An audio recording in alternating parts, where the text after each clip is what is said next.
this moment.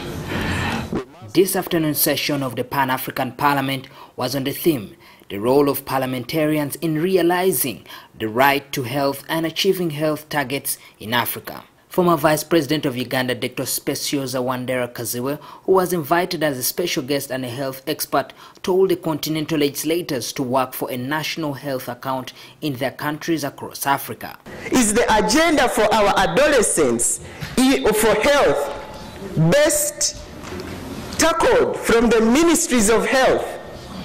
Where are they, our children, in relation to other policies in Africa and in the countries? Another special guest was former South African president who told lawmakers to enact tough laws against corruption and also the national health insurance schemes. Seek guidance and domesticate the legal norms enshrined in model laws developed through consultative processes at the regional level. Members of the Pan-African Parliament noted that countries in the continent need to do a lot to empower their health ministries with adequate funds to address the huge challenges of health. Many argued that funds should be majorly directed to primary health care. In Ghana, we started introducing the national health insurance in 2005. And you may have the card, but if the nearest hospital to your house is 100 kilometers, how useful is that card to you?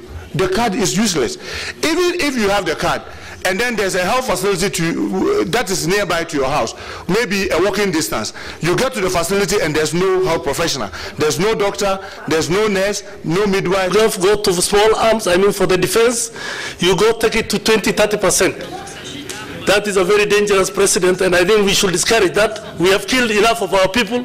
Now we should encourage giving money to the health sector. Other legislators said a lot of emphasis should be put on prevention, especially of the deadly HIV. Africa is consuming only 3% of what it produces.